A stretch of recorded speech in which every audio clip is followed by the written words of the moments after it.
আমন্ত্রণ দীপ্ত সংবাদে আপনাদের সাথে আছি আমি ইয়াসমিন সুমনা। আর্জেন্টিনার পতাকায় চায়ের দোকান সাজিয়েছেন গাইবান্ধার এক ব্যক্তি। তার দোকানে কোনো আর্জেন্টিনা সমর্থক চা খেলে দাম নিচ্ছেন অর্ধেক। লিওনেল মেসির দলের এই ভক্তের নাম মোহাম্মদ আলম মিয়া। ফুটবল বিশ্বকাপের উন্মাদনা যখন শহর থেকে গ্রামগঞ্জে পৌঁছেছে তখন পিছিয়ে নেই কিন্তু এই চা দোকানি। গাইবান্ধা সদর উপজেলার খানকা শরীফ এলাকার এই চা দোকানি আলম ভাই, তিনি তার প্রিয় দল আর্জেন্টিনাকে ভালোবেসে এবং মেসিকে অনুপ্রেরণা হিসেবে নিয়ে কিন্তু আর্জেন্টিনার পতাকার আদলে তার চার দোকানটি কিন্তু রঙিন করে তুলেছে। আমরা একটু শুনবো এই আর্জেন্টিনার সমর্থকের কথা। এটা আমি আপনার 82 সাল থেকে আমি আর্জেন্টিনার খুব সাপোর্ট করি এবং খুব ভক্ত। ওই জন্য আমি আমার দোকানটাকে আমি চিন্তা করলাম যে যেহেতু এর আগে কোনোদিন আমি দোকানটা সাজাই নাই, অবশ্যই এবার দোকানটা আমার সাজানো যায়, যেহেতু আমরা গতবার কাপ পাচ্ছি। হ্যাঁ, তো ওই জন্য আমি দোকানটা খুব মানে রং করে সাজাচ্ছি, আর্জেন্টিনার কালার দিয়ে পতাকা দিয়ে সাজাচ্ছি। শুধু তাই নয়, আর্জেন্টিনার যারা সমর্থক রয়েছেন তারা এখানে চা খেতে আসলে কিন্তু তাদেরকে অর্ধেক দামেই চার বিলও তিনি নিয়ে থাকেন। এই দোকানটাকে রং করার পর খুব সৌন্দর্য আসার পর আমি তো আর্জেন্টিনার খেলার দিন আমি চা সবাইকে অর্ধেক দামে খাওয়াই। 10 টাকা চা 5 টাকা, 3টা লাল চা 10 টাকা। আমি কথা দিছি এবং পূরণ করবো ইনশাল্লাহ। যারা আর্জেন্টিনার সাপোর্টার তাদেরকে হচ্ছে 50% ডিসকাউন্ট দিচ্ছে যে কোনো খাবারে, চা থেকে শুরু করে সবকিছুতে। খুবই ভালো লেগেছে, বিশেষ করে আমরা যারা আর্জেন্টিনার সাপোর্টার দিতে গেলে এই কালার দেখলেই শান্তি লাগে। উনি বিশেষভাবে একটা আনন্দ দেওয়ার কারণ যে এই যে আর্জেন্টিনার বিল্ডিংটা সাজানো দেখতেছেন, দোকানটা পুরোটাই সাজাইছে, টিউবওয়েল থেকে চুলা পর্যন্ত সবাই সাজাইছে। এই আমরা যখন বিশ্বকাপের খেলা দেখতে আসি, বিশেষভাবে আর্জেন্টিনার খেলা যেদিন, সেদিন আমাদের উনি ফ্রি চা খাওয়ায়। আর্জেন্টিনার ফুটবল প্রেমী এই ভক্তের ব্যতিক্রমী উদ্যোগকে সাধুবাদ জানাচ্ছেন আর্জেন্টিনার সমর্থকরা। সেই সঙ্গে ফুটবল বিশ্বকাপের আমেজ সবার মাঝে আনন্দ বয়ে নিয়ে আসুক, এমনটি প্রত্যাশা করছেন ফুটবল প্রেমীরা। গাইবান্ধার খানকা শরীফ থেকে আতর রহমান রানা, দীপ্ত সংবাদ। বাংলাদেশের সর্বত্র এখন ফুটবল বিশ্বকাপের উন্মাদনা। অলিতে গলিতে ব্রাজিল ও আর্জেন্টিনার ব্যানার, ফেস্টুন, প্ল্যাকার্ড। প্রিয় দলের জার্সি গায়ে আনন্দে মেতে উঠেছেন ভক্ত অনুরাগীরা।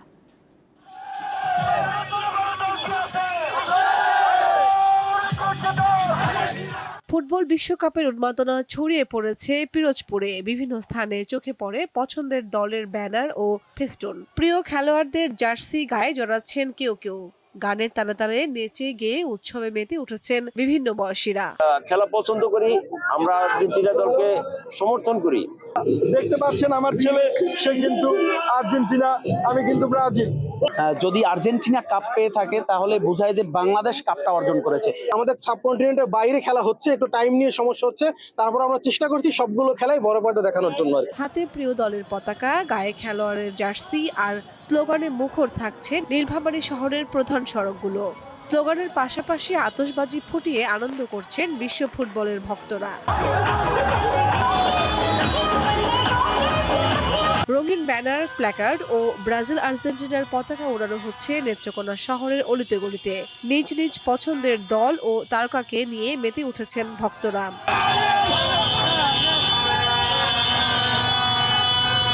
নওগাঁয় আর্জেন্টিনা ও ব্রাজিল সমর্থকদের মধ্যে হয়ে গেল প্রীতি ফুটবল ম্যাচ। শহরের জিলা স্কুল মাঠ প্রাঙ্গণে এই খেলার আয়োজন করে নওগাঁ জিলা মিউজিক ফোরাম।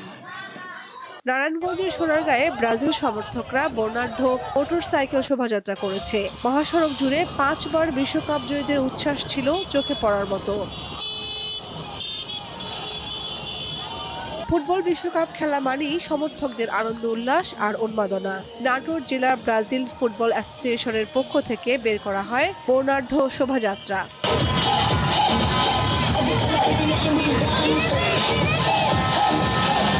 ফুটবলের বিশ্ব আসর মানেই বাড়তি আমেজ ও উন্মাদনা। এই উন্মাদনা আরও বাড়িয়ে দিতে 350 ফুট দৈর্ঘ্যের আর্জেন্টিনার পতাকা ও মেসির 20 ফুট লম্বা অবয়ব নিয়ে পটুয়াখালীতে আর্জেন্টিনার ভক্ত সমর্থকদের বিশাল শোভাযাত্রা অনুষ্ঠিত হয়েছে। বাংলাদেশের সব থেকে বড় র্যালি মনে হয় পটুয়াখালীতে হচ্ছে। আমার মনে হচ্ছে বাংলাদেশের সব থেকে বড় র্যালি পটুয়াখালী হচ্ছে। খেলাধুলা আনন্দের জায়গায় আমরা সবাই একই সাথে মিলেমিশে থাকবো। আর্জেন্টিনা দলের সাপোর্টাররা আমরা একত্রিত হয়েছি। আজকে আমরা আর্জেন্টিনা দলকে শুভকামনা জানিয়ে এখানে র্যালিতে অংশগ্রহণ করেছি। থেমে নেই বাগেরহাটের মানুষও। ট্রাক ও পিকআপ ভ্যান নিয়ে ব্রাজিল সমর্থকরা আনন্দ শোভাযাত্রা করেছেন। হার জিত থাকবে, তবে ব্রাজিলের প্রতি ভালোবাসা কখনোই কমবে না। 2026 বিশ্বকাপে আমরা মিশন হেক্সা নিয়ে আছি। আমি আশা করি ব্রাজিল আমাদের প্রত্যাশা অনুযায়ী পারফরমেন্স উপহার দেবে। ঠাকুরগাঁওয়ে আর্জেন্টিনা সমর্থকদের উদ্যোগে অনুষ্ঠিত হয়েছে বর্ণাঢ্য মোটরসাইকেল র্যালি। সমতলের পাশাপাশি পাহাড়ের বাঁকে বাঁকেও বিশ্বকাপের উন্মাদনা ছড়িয়ে পড়েছে। খাগড়াছড়িতে শোভাযাত্রা করেছেন ব্রাজিল সমর্থকরা। আর্জেন্টিনার সমর্থকরা 7 আপ 7 আপ স্লোগান দিয়েছেন। কামরুন নাহার, দীপ্ত, বার্তাকক্ষ। এবার অন্য প্রসঙ্গ। চট্টগ্রাম কক্সবাজার মহাসড়ক 4 লেন থেকে 6 লেনে উন্নীত করার ঘোষণা দিয়েছেন প্রধানমন্ত্রী তারেক রহমান। গতকাল কক্সবাজারে এক জনসভায় তিনি এই ঘোষণা দিয়ে বলেন, স্থানীয় লবণ চাষিরা যাতে ন্যায্য মূল্য পান তার উদ্যোগ নেওয়া হবে। বিরোধী দল দেশে অশান্তি সৃষ্টির পায়তারা করছে বলে অভিযোগ করেন প্রধানমন্ত্রী। কক্সবাজারে শনিবার দিনভর ব্যস্ত সময় পার করার পর সন্ধ্যায় চকরিয়া পৌর বাস টার্মিনালে জনসভায় যোগ দেন প্রধানমন্ত্রী ও বিএনপি চেয়ারম্যান তারেক রহমান। বিকেল থেকে অসংখ্য নেতাকর্মী ও সাধারণ মানুষ প্রধানমন্ত্রীকে দেখার জন্য অপেক্ষা করেন। কক্সবাজার জেলা বিএনপির এই সমাবেশে প্রধানমন্ত্রী বলেন, তার দল নির্বাচনী প্রতিশ্রুতি বাস্তবায়নে আন্তরিকভাবে কাজ করছে। এরই অংশ হিসাবে যোগাযোগ ব্যবস্থার উন্নয়ন করা হবে। আনোয়ারা, পটিয়া, বাঁশখালী চক্করে যে রাস্তাটা, এটিকে আমরা ইনশাল্লাহ বড় করব। কিন্তু আমার কাছে মনে হয়েছে এই যে সামনে দিয়ে সোজা যে রাস্তাটি, এটি অত্যন্ত গুরুত্বপূর্ণ। এই রাস্তাটিও আগামী দিনে এই অঞ্চলের অর্থনৈতিক উন্নয়নের জন্য এই রাস্তাটি অন্ততপক্ষে 4 থেকে 6 লেন হওয়া উচিত। ইনশাল্লাহ এই রাস্তার কাজ আমরা ইনশাল্লাহ দ্রুতই হাত দেব, যাতে করে এই রাস্তাটি আমরা চট্টগ্রাম টু কক্সবাজার যে রাস্তাটি মেইন যে রাস্তাটা, সেটি আমরা ইনশাল্লাহ 4 থেকে 6 লেন করব ইনশাল্লাহ। স্থানীয় লবণ চাষীদের সমস্যা ও সম্ভাবনার কথা উঠে আসে সরকার প্রধানের বক্তব্যে। এই এলাকার বহু মানুষ লবণ চাষেতে সম্পৃক্ত। লবণ চাষী তার উৎপাদিত পণ্যের মূল্য সঠিকভাবে পায় না। ইনশাল্লাহ আগামী কিছুদিনের মধ্যে আমরা একটি দাম নির্ধারণ করব, একটি মূল্য নির্ধারণ করব, যাতে করে লবণ চাষিরা তাদের উৎপাদিত পণ্যের মূল্য পায়। এর আগে সকালে কক্সবাজার সদর উপজেলার পিএমখালী ইউনিয়নে শহীদ রাষ্ট্রপতি জিয়াউর রহমানের স্মৃতি বিজড়িত পাতলি মাছুয়াখালী খাল পুনর্খনন কাজের উদ্বোধন করেন তারেক রহমান। পরে সংক্ষিপ্ত পথসভায় বক্তব্য রাখেন প্রধানমন্ত্রী। এ সময় তিনি বিরোধী দলের সমালোচনা করেন। এই বাজেটে ট্যাক্স কমানো হয়, সেই বাজেটও বিরোধী দল মানে না। যেই বাজেটে মদের দাম বাড়ানো হয়, যেই বাজেটে সিগারেটের দাম বাড়ানো হয়, সেই বাজেটও বিরোধী দলের পছন্দ নয়। তাহলে এবার বিরোধী দলের উদ্দেশ্য বুঝতে পেরেছেন, লক্ষ্য বুঝতে পেরেছেন। তাদের লক্ষ্য বা উদ্দেশ্য দেশের মানুষের পাশে দাঁড়ানো নয়, তাদের উদ্দেশ্য একটাই, তাদের লক্ষ্য একটাই, সেটা হচ্ছে দেশের মধ্যে একটি অস্থিতিশীলতা, অশান্তি তৈরি করা। সমাবেশ শেষে ডুলাহাজারার মালুমঘাটে একটি গর্জন গাছের চারা রোপণের মাধ্যমে দেশব্যাপী 25 কোটি গাছ লাগানোর কর্মসূচির উদ্বোধন করেন প্রধানমন্ত্রী। আমি আনুষ্ঠানিকভাবে আজকে এই বৃক্ষরোপণ অভিযান ঘোষণা করছি। জুলাই গণ অভ্যুত্থানে চট্টগ্রামের শহীদ ওয়াসিম আকরামের কবর জিয়ারত করেন তারেক রহমান। পরে নবগঠিত মাতামুহুরী উপজেলার ভিত্তিপ্রস্তর ও মাতামুহুরী থানার উদ্বোধন করেন প্রধানমন্ত্রী। স্বস্তিকা সিংহ, দীপ্ত সংবাদ, ঢাকা। দীনেশ ত্রিবেদী ঢাকায় ভারতীয় হাইকমিশনারের দায়িত্ব নেয় 2 দেশের সম্পর্ক নতুন মোড় নেবে। তবে এক্ষেত্রে ভারতকে বাস্তবতার নিরিখে এগিয়ে আসতে হবে, এমনটাই মনে করেন গবেষক ও রাজনৈতিক বিশ্লেষক আলতাফ পারভেজ। বাংলাদেশ স্বাধীন হবার পর এবারই প্রথম পেশাদার কোনো কূটনীতিকের বাইরে একজন রাজনীতিবিদকে ঢাকায় হাইকমিশনারের দায়িত্ব দিয়ে পাঠিয়েছে ভারত। রাজনীতির ময়দান থেকে উঠে আসা দীনেশ ত্রিবেদী এরই মধ্যে দায়িত্বও নিয়েছেন। একটা শক্তি হলে হবে না, দুজনে মিলে যা শক্তি হবে ওইটাই আসল শক্তি। 2024 সালের 5 আগস্টের পর থেকে বাংলাদেশের সবচেয়ে কাছের পড়শির সঙ্গে সম্পর্ক তিক্ত হতে শুরু করে। রাজনৈতিক পালাবদল, ক্ষমতাচ্যুত প্রধানমন্ত্রী শেখ হাসিনার ভারতে অবস্থান এবং পানির ন্যায্য হিস্যা, সীমান্ত হত্যার মতো বিষয়গুলো সংকটের মূল কারণ হিসেবেই দেখছেন এই বিশ্লেষক। আন্তঃনদীর পানির হিস্যায় বাংলাদেশ একটা নাজুক অবস্থায় আছে। তিস্তা চুক্তি হয়নি, গঙ্গা চুক্তি নবায়ন হবে কিনা, একটা সীমান্তে মানুষ মারাও যাচ্ছে, আবার পুষিনও হচ্ছে, এবং বাড়তি পুষিনের একটা বিপদ আতঙ্ক তৈরি করে আছে বাংলাদেশের দিকে, এবং বাস ট্রেন যোগাযোগ ইত্যাদিও স্বাভাবিক হয় নাই, মানে নেতিবাচক ঘটনা সব। তো ফলে বাংলাদেশ প্রত্যাশা করে যে ভারত একটা আবার স্বাভাবিক সম্পর্কের দিকে এগোবে। তার মতে পেশাদার কূটনীতিক না হলেও দীনেশ ত্রিবেদীর আগমন দুই বন্ধুপ্রতিম দেশের চলমান শীতল সম্পর্ক উন্নয়নে সহায়ক হবে।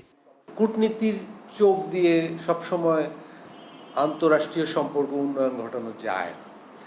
কূটনীতিবিদরা তো একটা যান্ত্রিক দৃষ্টিকোণ থেকে সম্পর্কগুলো এগিয়ে নেন বা দায়িত্ব পালন করেন, কিন্তু ভারত বাংলাদেশ সম্পর্ক যেরকম অবস্থায় দাঁড়িয়েছে এবং এর ঐতিহাসিক যে প্রেক্ষাপট, এখানে একটা রাজনৈতিক প্রজ্ঞার দরকার আছে। ফলে আমি বলবো ভারতের দিক থেকে এই পদক্ষেপটা ইতিবাচক। তবে অমীমাংসিত বিষয় নিষ্পত্তিতে ভারতকে রাজনৈতিক প্রজ্ঞা দেখাতে হবে বলেও মনে করছেন এই রাজনৈতিক বিশ্লেষক। সম্পর্কটা হতে হবে পুরো দেশের সাথে এবং বাংলাদেশের যে কোনো সরকারের সাথে, বাংলাদেশের সকল দলের সাথে এবং সামগ্রিকভাবে বাংলাদেশের 17 কোটি মানুষের সাথে। ভারতের সরকার বা ভারতের কোনো একটি দল যারা ক্ষমতায় আছে, তারা যদি এখানকার শুধু একটা দলের সাথে সম্পর্কে পুরো বাজি ধরে থাকে, তাহলে বাংলাদেশ ভারত সম্পর্ক ইতিবাচক দিকে এগিয়ে নেওয়া তো কঠিন। ফলে এই দৃষ্টিভঙ্গির উপর দাঁড়িয়ে শেখ হাসিনার ভারতে অবস্থানকে বিবেচনা করতে হবে। বর্তমানে বাংলাদেশ এবং ভারতের দ্বিপাক্ষিক সম্পর্কে এক ধরনের পরিবর্তন ও পুনর্গঠনের একটি সময় চলছে। গণঅভ্যুত্থান পরবর্তী সময়ের তিক্ত সম্পর্কের বরফও হয়তো গলতে শুরু করেছে, তবে এখনও দুই দেশের মানুষে মানুষের সম্পর্ক বাড়াতে ভ্রমণ ভিসা, অবাধ রেল সংযোগ সহ সীমান্ত নিরাপত্তার সংকটগুলো বড় চ্যালেঞ্জ হিসেবেই সামনে আসছে। রুবায়েত হাসান, দীপ্ত সংবাদ, ঢাকা। দেশের অন্যতম শীর্ষস্থানীয় বেসরকারি bank United Commercial Bank PLC ইউসিবির 43তম বার্ষিক সাধারণ সভা অনুষ্ঠিত হয়েছে। বৃহস্পতিবার রাজধানীর কুর্মিটোলা গলফ ক্লাবে অনুষ্ঠিত এজিএমে সভাপতিত্ব করেন ইউসিবির পরিচালনা পর্ষদের চেয়ারম্যান শরীফ জহির। সভায় জানানো হয়, নানা অর্থনৈতিক চ্যালেঞ্জ সত্ত্বেও 2025 সালে ইউসিবি ব্যবসায়িক প্রবৃদ্ধি ও আধুনিকায়নে উল্লেখযোগ্য সাফল্য অর্জন করেছে। এ সময় ব্যাংকটি তার ইতিহাসের সর্বোচ্চ শতকরা 23% আমানত প্রবৃদ্ধি অর্জন করে, যা দেশের ব্যাংকিং খাতের গড় প্রবৃদ্ধির তুলনায় দ্বিগুণের বেশি। সভায় অন্যদের মধ্যে উপস্থিত ছিলেন ব্যাংকের ভাইস চেয়ারম্যান মোহাম্মদ সাজ্জাদ হোসেন, পরিচালক ও নির্বাহী কমিটির চেয়ারম্যান মোহাম্মদ তানভীর খান, স্বতন্ত্র পরিচালক ও অডিট কমিটির চেয়ারম্যান ইমাম হাসান।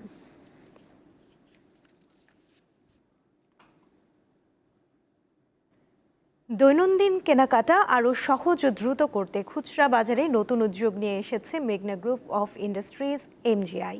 প্রতিষ্ঠানটি একযোগে ঢাকার মেট্রো রেল এমআরটি লাইন 6 এর 9টি স্টেশন এবং গুলশান 1-এ ফ্রেশ সুপারমার্ট চালু করেছে। মেঘনা গ্রুপের চেয়ারম্যান মোস্তফা কামাল নতুন আউটলেটগুলোর উদ্বোধন করেন। ব্যস্ত নগর জীবনের কথা মাথায় রেখে স্টেশন ভিত্তিক ছোট পরিসরের এই সুপার শপে নিত্য প্রয়োজনীয় পণ্য, স্বাস্থ্য সামগ্রী, কসমেটিক্স ও ওষুধ পাওয়া যাবে। এমজিআই জানিয়েছে, দেশের আধুনিক খুচরা বাজার সম্প্রসারণের লক্ষ্যে প্রাথমিকভাবে আরও 50টি আউটলেট চালুর পরিকল্পনা রয়েছে।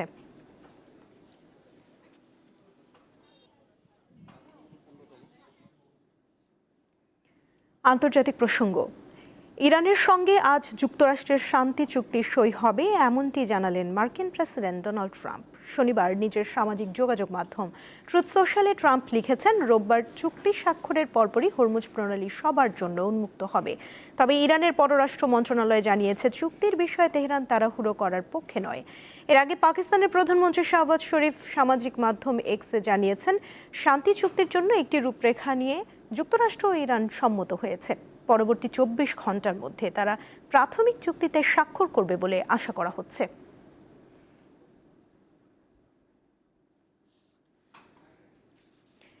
ইরানের সর্বোচ্চ নেতা আয়াতুল্লাহ আলী খামেনির প্রতি শেষ শ্রদ্ধা নিবেদন এবং তার জানাজা ও দাফনের তারিখ ঘোষণা করেছে তেহরান। দেশটির রাষ্ট্রায়ত্ত গণমাধ্যমের বরাত দিয়ে আল জাজিরা জানিয়েছে 4 জুলাই তেহরানে তার শেষ বিদায়ের আনুষ্ঠানিক কার্যক্রম শুরু হবে। আর 9 জুলাই নিজ শহর মাশহাদে খামেনিকে দাফন করা হবে। তেহরানে 4 জুলাই থেকে তার পরিবারের অন্য সদস্যদের দাফনের আনুষ্ঠানিকতা শুরু হয়ে পরবর্তী 3 দিন চলবে।